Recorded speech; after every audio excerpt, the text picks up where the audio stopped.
Ini sesi kedua, saya lanjutkan apa yang saya sampaikan kemarin. Kita dalam beberapa hari ke depan sebelum mengakhiri tahun 2022, saya ingin firman ini menjadi bekal buat kita.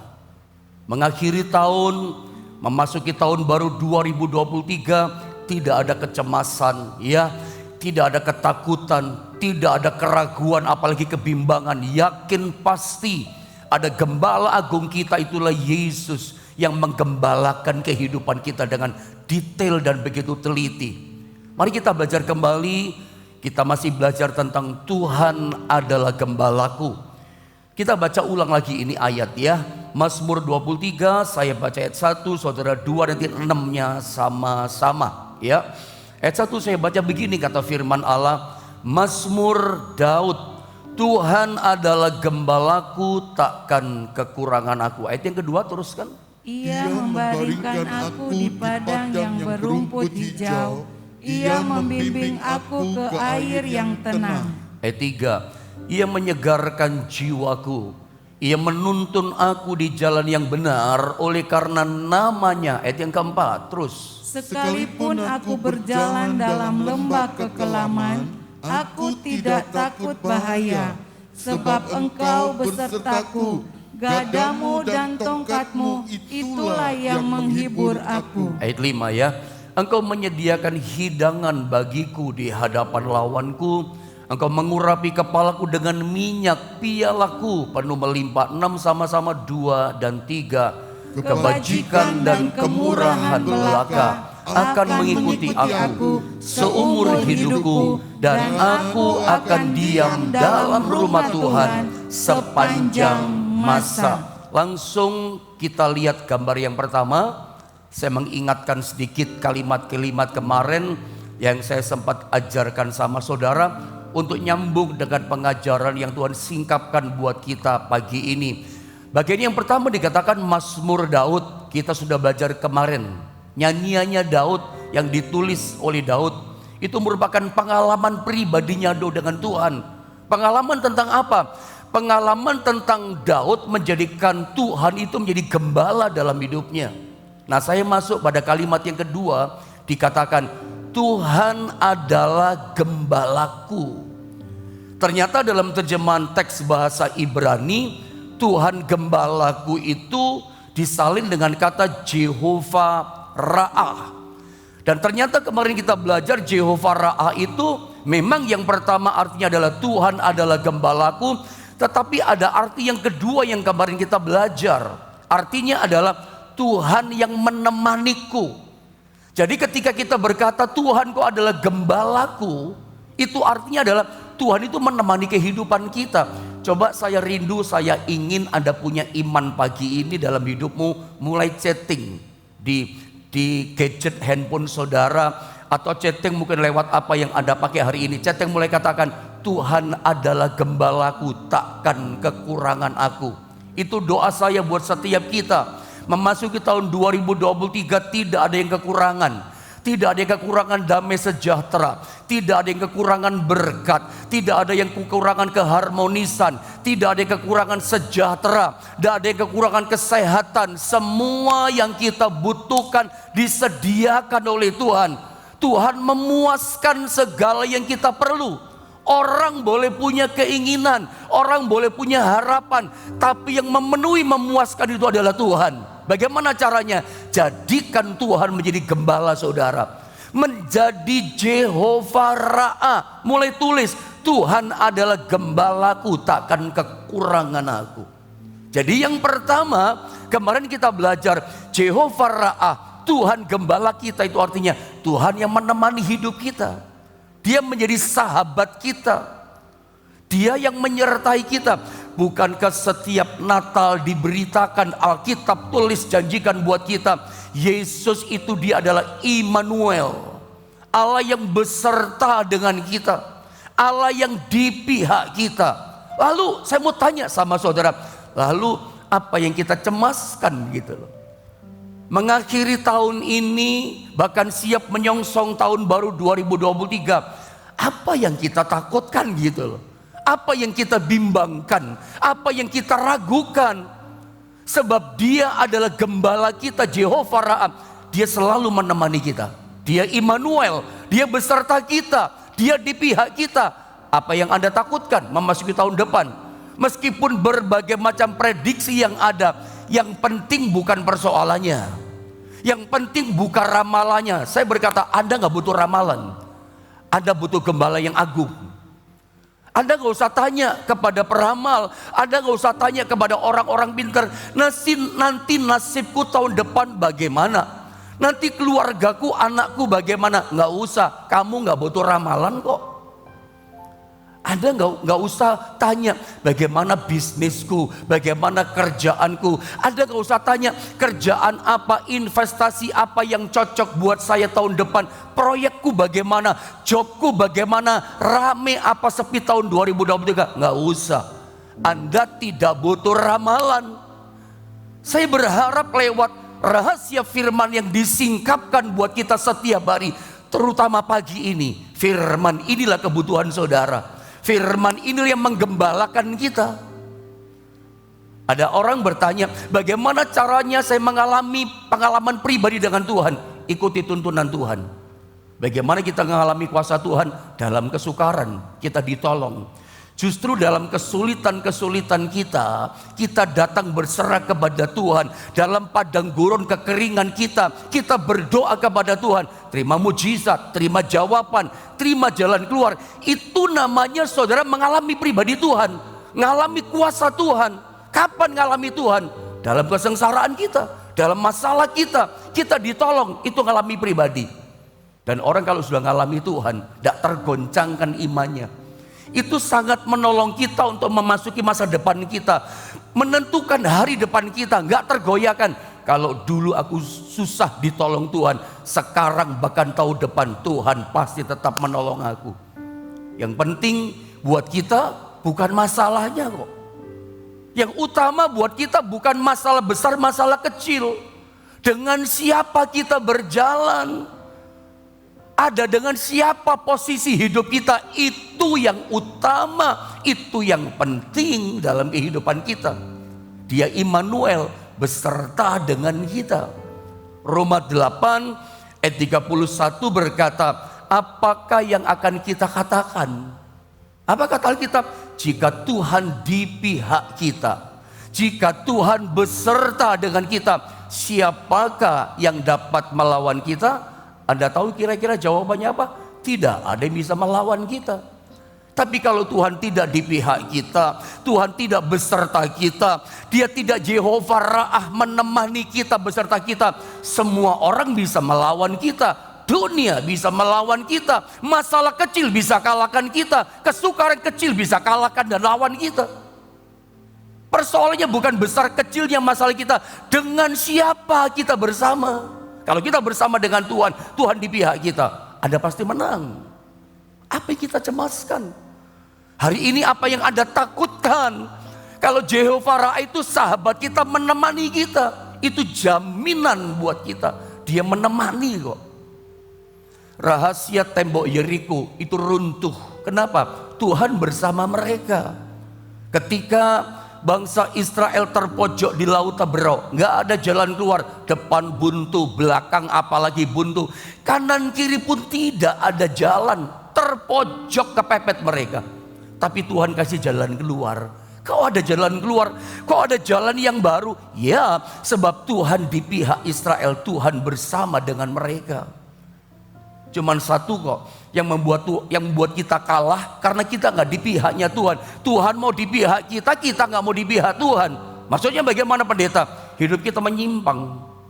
Hidup kita tidak berada pada jalurnya Tuhan. Musa pernah berkata, Tuhan jangan suruh kami berangkat dari padang gurun ini kalau Tuhan tidak beserta dengan kami, kalau Tuhan tidak di pihak kami. Bagi Musa begini, lebih baik kami di padang gurun yang kering dan gersang, yang penting ada bersama dengan Tuhan. Itu yang menentukan.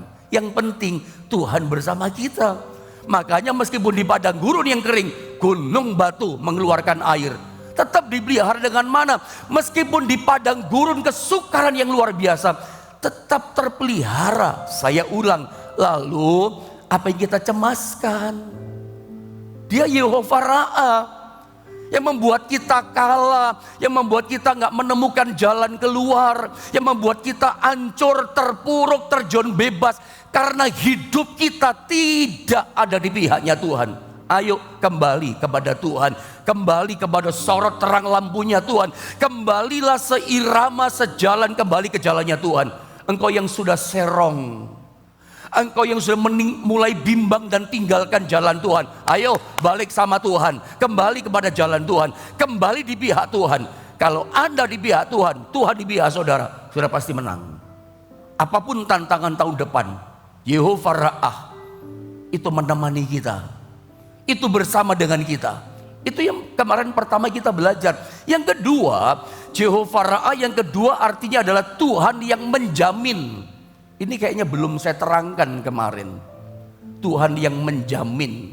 Ya, saya satu kali, saya cerita dulu ya. Yehova Ra'ah yang kedua artinya Tuhan yang menjamin hidup kita. Dia memang penjamin lewat korban di atas kayu salib. Saya cerita dulu. Satu kali ada seorang pengusaha. Saudara gak usah tanya namanya siapa. Pengusaha telepon sama saya. Dia berkata begini, Pak Yohanes, saya mau sharing sebentar. Pak Yohanes ada waktu? Boleh, ada waktu. Ada apa Pak? Pak Yohanes kan paling tahu kan ini, ibu ini. Pak Yohanes kenal kan? Ya, saya kenal, saya tahu. Ibu ini mau pinjam uang Pak Yohanes sama saya. Terus maksudnya apa Pak? Ibu ini mau pinjam, tanyanya sama saya sebagai pendeta. Maksud saya begini Pak Yohanes. Menurut Pak Yohanes, ibu ini saya pinjamin uang atau tidak? Dia tanya sama saya. Apakah Pak Yohanes bisa menjamin ibu ini? Oh, saya langsung potong. Saya katakan, nggak bisa Pak, maafkan. Saya nggak bisa menjamin seseorang. Dan saya nggak berani menjamin seseorang siapapun dia. Ya, karena saya juga nggak tahu kenal secara pribadi gitu. Saya juga tahulah kurang sedikit kehidupannya seperti ini. Makanya saya langsung berkata lantang, saya nggak berani, nggak bisa jamin ibu ini. Bukan karena saya gembala nggak punya belas kasihan, bukan. Masalah jaminan itu hati-hati loh saudara. Karena papi saya almarhum pernah ngajari saya, wanti-wanti ngomong sama segini, Nyoh, kamu jangan berani-berani menjamin orang ya. Saya ngeles, saya jawab, Pi, kalau orang itu baik bagaimana papi? Tetap papi saya kata, kamu jangan berani-berani menjamin orang. Ya saya ingat itu kata-kata. Ketika orang bertanya kepada saya, Pak Yohanes, Pak Pendeta bisa menjamin, gak berani menjamin? Gak berani saya. Selain saya tahu kurang sedikit tingkah lakunya ibu ini, saya ingat pesan papi saya. Saya pikir orang tua ngomong seperti itu sudah punya pengalaman. Berarti mungkin papi saya pernah ngalami sesuatu menjamin seseorang. Makanya saya anaknya diwanti-wanti, jangan berani jamin orang. Meskipun saya berkata, kalau orang itu baik bagaimana papi? Jangan berani jamin orang. Kalau Anda kita sebagai anak, Anda masih punya papa, punya mama, menasihati kita, dengar baik-baik. Karena berarti beliaunya, papa mama kita sudah pernah ngalami. Kita pengalamannya 10, papa mama kita udah 100, jauh di depan kita. Jadi kita mesti dengar. Saya pun dengar, saya pun tetap memperhatikan. Sampai hari ini, meskipun saya udah jadi pendeta, papi saya pendeta. Meskipun saya udah jadi gembala, ya tetap saya ingat itu pesan. Makanya saya katakan, nggak berani saya jamin Pak. Karena memang menurut saya begini, di dunia ini saudara ya, nggak ada yang bisa menjamin dan berani jadi jaminan. Cuman Yesus, cuman ada satu, Yesus yang bisa jadi jaminan dan berani menjamin kita. Cuman Dia yang bisa menjamin. Dunia nggak bisa jaminan kepastian. Dan Dia menjamin kehidupan kita lewat apa? Lewat korban di atas kayu salib. Dia menjadi jaminan buat kita. Sebetulnya harusnya kita itu hidup dalam dosa selamanya. Saya mau tanya sama saudara, menurut saudara, siapa yang memberikan jaminan kepastian bahwa kita yang percaya kepada Dia masuk surga? Siapa yang menjamin kita masuk surga? Yesus kan? Kok Kok bisa Yesus bisa menjamin bahwa orang percaya kepada Dia tidak binasa, melainkan menerima hidup kekal, sorga pasti bagiannya. Kok bisa Yesus menjamin? Iya, sebab Dia sudah menjadi jaminan menggantikan kita di atas kayu salib. Jaminannya Yesus. Kalau saya maafkan, saya nggak berani jadi jaminan. Anda juga jangan jadi jaminannya orang. Kita nggak sanggup, kita lemah, kita terbatas. Ada banyak kita nggak ngerti, tapi Yesus tak terbatas kuasanya. Pribadi Allah yang sempurna. Bagi Tuhan tidak ada yang mustahil. Semua Dia bisa kerjakan. Hanya Dia jaminan yang pasti buat kita. Bisa menjamin kita masuk surga. Itu Yesus. Bahkan Dia bisa menjamin hidup kita diberkati. Siapa yang bisa menjamin kita terima jalan keluar? Diampuni dosa kita, kasih jaminan kepastian keselamatan, kasih jaminan kepastian engkau yang sakit oleh bilur-bilurku kamu sudah disembuhkan. Kok bisa ada jaminan? Iya, sebab Dia sudah menjadi jaminan mati di atas kayu salib. Darahnya ditumpahkan, nyawanya menjadi jaminan pengganti buat kita. Itu loh saudara, apa yang Anda takutkan? Dia jaminan kita kok. Saya percaya 2023 di hadapan kita, Dia pun menjadi jaminan buat kita. Tidak ada orang memberikan kepastian jaminan hidupmu akan tetap baik. Tapi Yesus menjamin. Yang penting bukan persoalannya kok. Yang penting bukan ramalan tahun depan. Yang penting Yesus menjamin Dia menyertai kita. Itu lebih dari cukup saudara. Yesus yang menjamin, Tuhan loh. Dia besar. Kalau seseorang menjamin saudara, belum tentu loh. Karena manusia itu punya kekurangan. Hari ini ngomong A, besok bisa berubah loh. Kalau Tuhan tidak, Dia setia. Dia sekali menjamin hidup kita, hidupmu akan paripurna, terpelihara oleh Tuhan. Saya kasih contoh bahwa Dia itu jaminan pasti. Tidak membiarkan kita kelaparan, tidak membiarkan kita kekurangan dalam hidup kita. Yesus pernah memberi makan 5.000 orang. Dalam Matius pasal 6 ayat 5-6, ada 5.000 laki-laki, belum terhitung perempuan sama anak-anak. 3 hari 3 malam ikut sama Yesus. Yesus ngomong gini sama murid-muridnya, beri makan mereka. Bahkan berkata pada Filipus, kasih makan, beli roti dan segala macam. Coba kita baca ayat ini ya, Yohanes 6 ayat 5-6. Saya baca ya, perhatikan ayat ini. Ketika Yesus memandang sekelilingnya dan melihat bahwa orang banyak berbondong-bondong datang kepadanya, berkatalah Ia kepada Filipus, di manakah kita akan membeli roti supaya mereka ini dapat makan? Lalu Yesus berkata, dalam ayat ini dikatakan begini, hal itu dikatakannya. Dikatakan apa? Untuk mencobai, Dia mencobai Filipus. Padahal begini, sebab Ia sendiri tahu apa yang hendak dilakukannya. Itu hanya menguji, mencoba.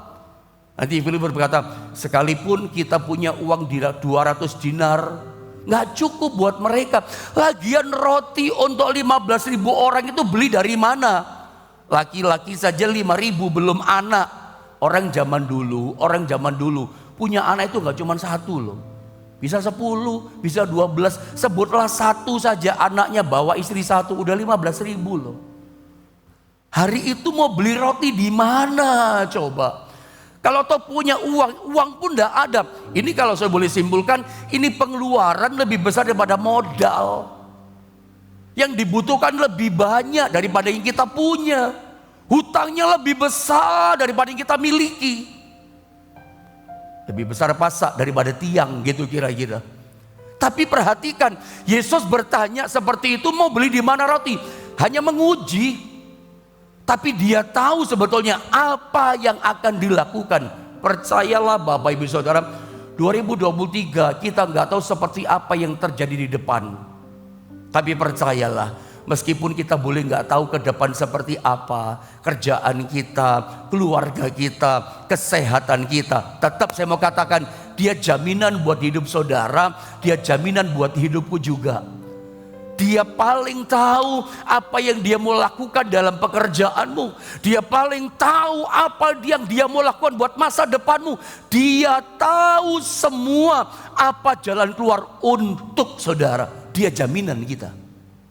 Ketika orang kekurangan, 5.000 orang laki-laki, 15.000 orang tidak ada makan. Lalu apakah Yesus nggak bisa kasih makan? Loh, dia penjamin yang sempurna kok. Ketika kita kekurangan, dia bisa jamin. Dia tahu bagaimana caranya yang dia lakukan untuk menolong kita. Kita boleh habis jalan. Kalau saya boleh bilang, dia punya 1001 macam jalan menjadi penjamin untuk menolong kita. Yang susah dihiburkan, yang kekurangan diberkati. Dia menjamin itu. Engkau yang jalannya buntu, dia berkata, aku pintu. Jadi sebetulnya apa alasan saudara masih takut? Aku pintu. Berarti setiap masalah yang buntu, dia bisa memberikan pintu jalan keluar. Saya lagi kekurangan Pak. Dia berkata ini, aku roti kehidupan. Aku air kehidupan. Tidak mungkin ada kehausan tahun depan. Tidak mungkin ada kelaparan tahun depan. Lagi pula negeri kita negeri yang limpah, tanah yang subur. Tidak mungkin orang kekurangan pangan. Lagunya Koes Plus, tongkat ditanam saja bisa hidup kok. Itu bahasa manusia. Apalagi ada hidup dijamin oleh Tuhan. Ada jaminan pemeliharaan Tuhan. Dia sanggup memelihara hidupmu. Dia sanggup memelihara pekerjaanmu juga. Dia tahu apa yang akan dia lakukan buat kehidupan kita di tahun depan. Asal kita mau digembalakan oleh Tuhan. Nanti saya terangkan itu. Dia jaminan.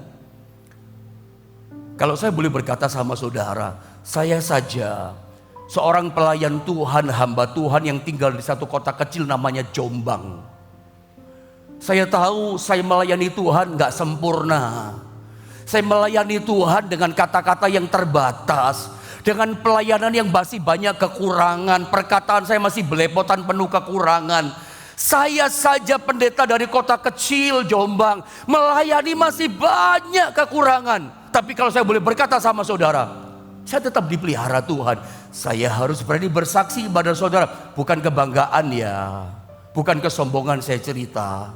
Tapi saya mesti bersaksi, saya tetap dipelihara sama Tuhan. Istri saya tanya, anak-anak saya tanya, tidak pernah mereka dibiarkan Tuhan kelaparan tuh. Meskipun saya suaminya, saya bapaknya anak-anak saya melayani Tuhan masih banyak kekurangan di hadapan Tuhan. Tapi aku melihat Tuhan tetap pelihara tuh. Apalagi Anda pengusaha, apalagi Anda yang punya bisnis pekerjaan, percaya dia jamin.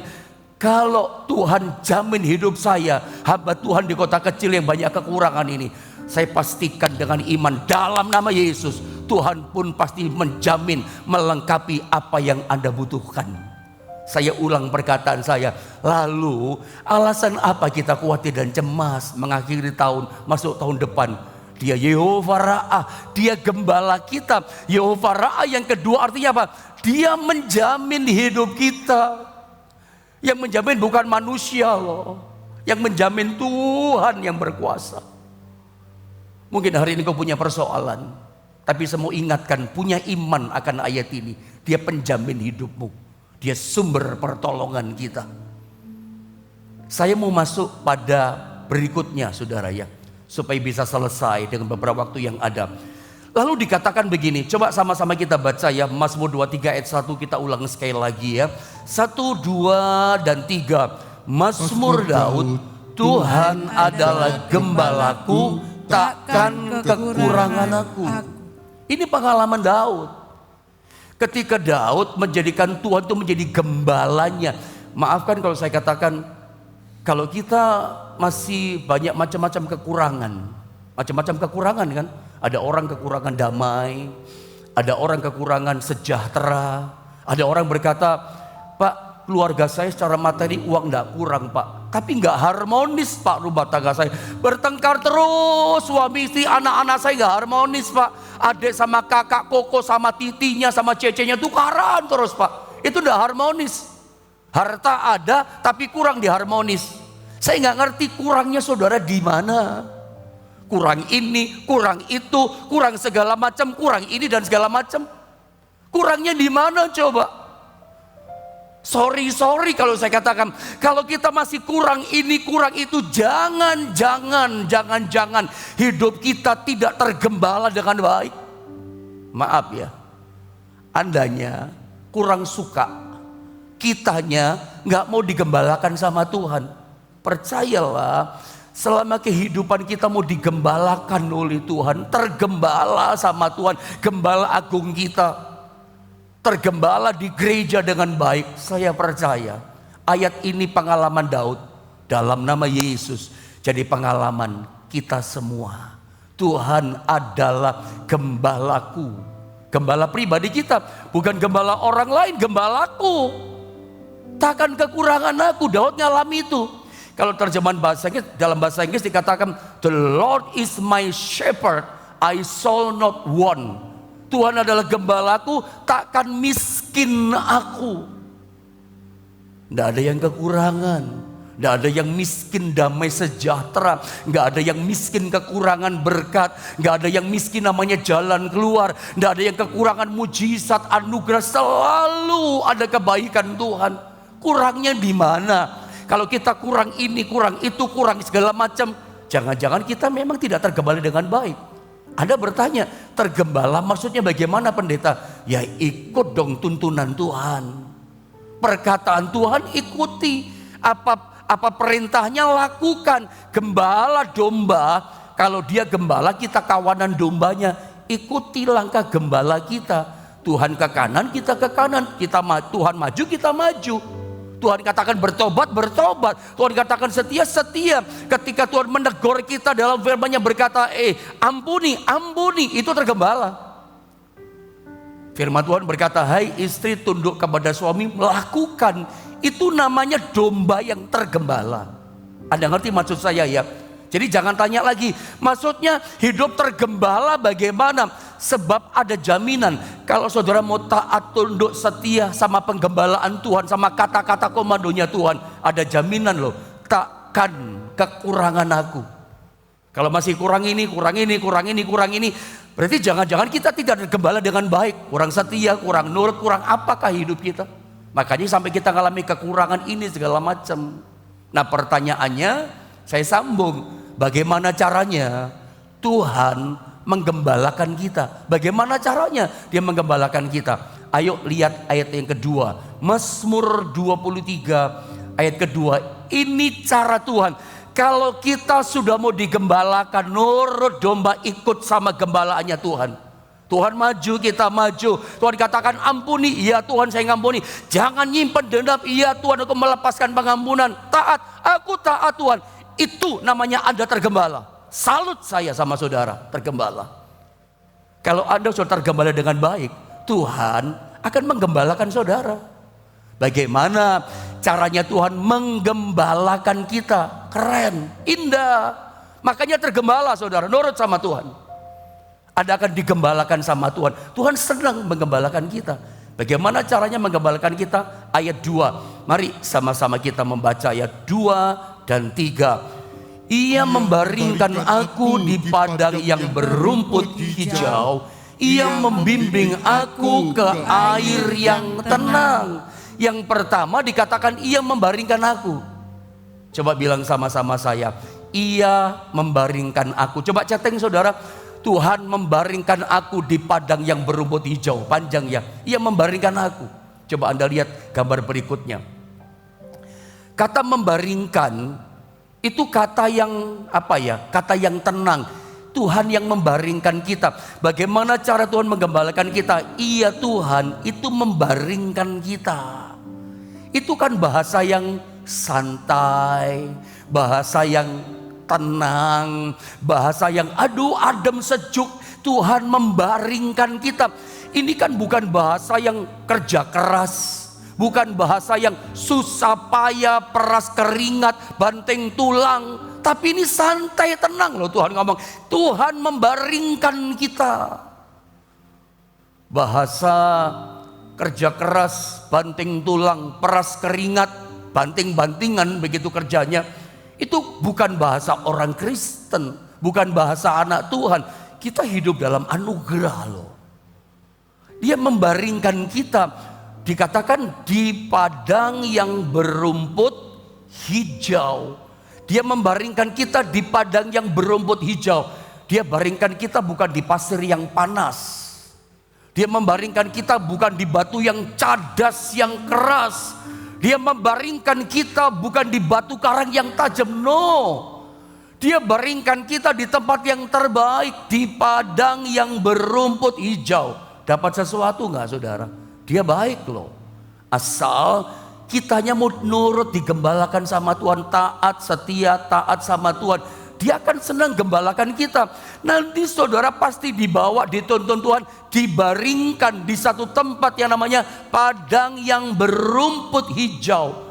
Bukan pasir panas, bukan padang gurun yang kering, yang cadas. No, tapi padang berumput hijau. Nah pertanyaannya begini, kenapa ikut-ikut disertakan berwarna hijau, rumput hijau? Oh iya, karena ada rumput yang berwarna coklat, ada rumput yang berwarna kuning, itu rumput yang mau mati kan.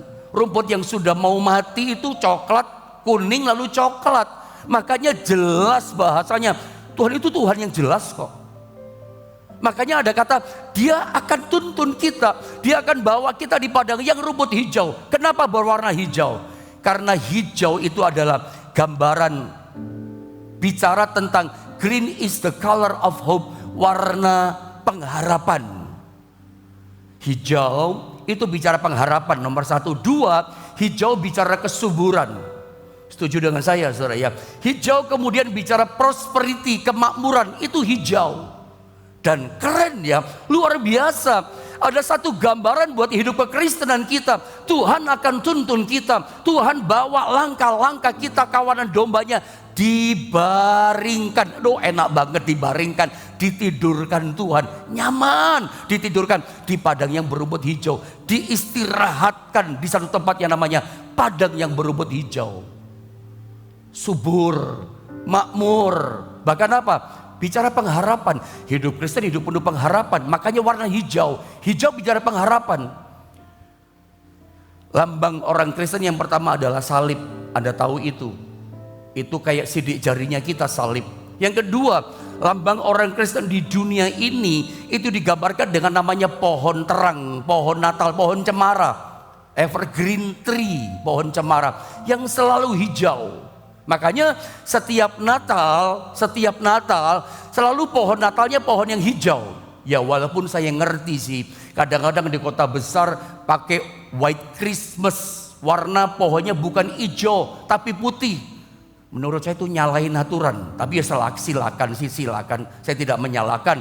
Tapi sebetulnya lambang orang Kristen itu evergreen tree, pohon cemara gitu. Karena cemara itu bicara hijau. Pohon cemara itu gini. Kenapa sih Natal orang Kristen simbolnya cemara? Karena cemara itu di musim panas tetap hijau. Ingat ya. Di musim dingin tetap hijau. Di musim salju tetap hijau. Di musim gugur yang lain gugur daunnya. Pohon cemara tetap hijau royo-royo. Orang Jawa bilang. Tetap hijau gitu loh.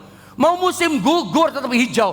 Orang lain berguguran. Orang Kristen punya harapan. Aku tidak gugur, tetap hijau, tetap diberkati, tetap subur, tetap makmur, tetap ada pengharapan. Sebab hidup Kristen hidup penuh pengharapan. Makanya evergreen tree, pohon cemara. Ya kalau boleh di rumah saudara jangan pakai yang putih. Kalau punya putih nggak apa-apa, saudara ya. Tapi sebetulnya harusnya hijau. Kenapa?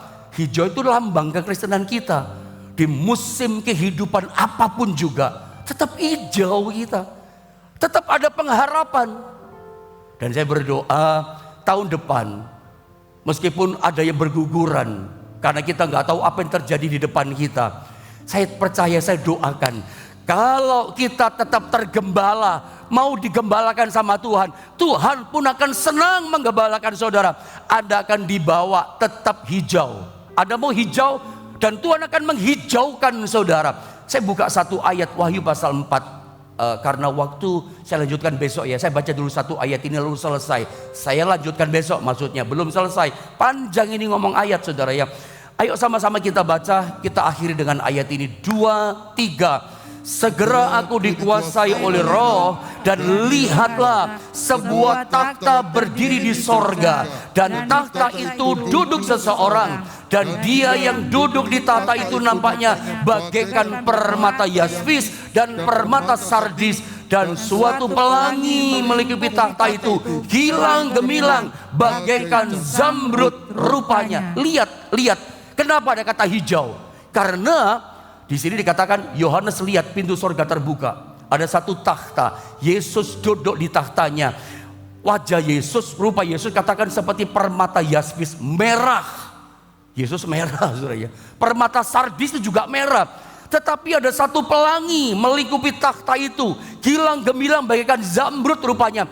Takhta Tuhan, kemuliaannya warnanya zamrud. Zamrud itu hijau sekali. Arasnya Tuhan, takhtanya Tuhan, hadiratnya Tuhan itu hijau. Hijau bicara harapan, hijau bicara kesuburan, hijau bicara kemakmuran, prosperity, berkat Tuhan. Takhtanya Tuhan, hadiratnya itu hijau. Bukan mijiku hibiniu, pelangi. Pelanginya hijau zamrud. Makanya lampu lalu lintas kalau merah berhenti, kalau hijau bagaimana? Jalan. Yang buntu-buntu, yang macet-macet, yang berhenti-berhenti kerjaannya, mau jalan, mau dihijaukan sama Tuhan, tergembala dulu. Nurut dulu. Apa yang Anda belum bisa nurut sama gembala kita, gembala agung kita, atau gembala di dunia ini, lakukan, kerjakan. Yang macet jalan, yang tadinya merah, hijau itu jalan. Dan tidak putus asa, itu bicara pengharapan. Saya lanjutkan besok saudara, karena waktu jalan terus. Mungkin ada punya kesibukan, ngantar anak sekolah, yang kerja. Tuhan berkati saudara pagi ini. Saya berdoa, Dia gembala yang baik, membaringkan kita di padang yang berumput hijau.